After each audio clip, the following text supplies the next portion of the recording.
जो जानवर इंसान को देखकर भाग जाते थे, उन्होंने इंसान के साथ रहना क्यों चुना?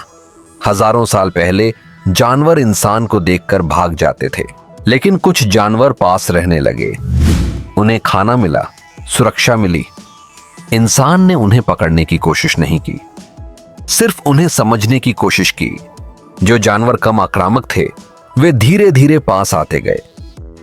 धीरे धीरे भरोसा बना और पहला जानवर दोस्त बन गया। यह नियंत्रण नहीं था, यह साझेदारी थी। इसी तरह जंगली जानवर पालतू बने। इंसान और जानवर की इस दोस्ती ने दुनिया बदल दी।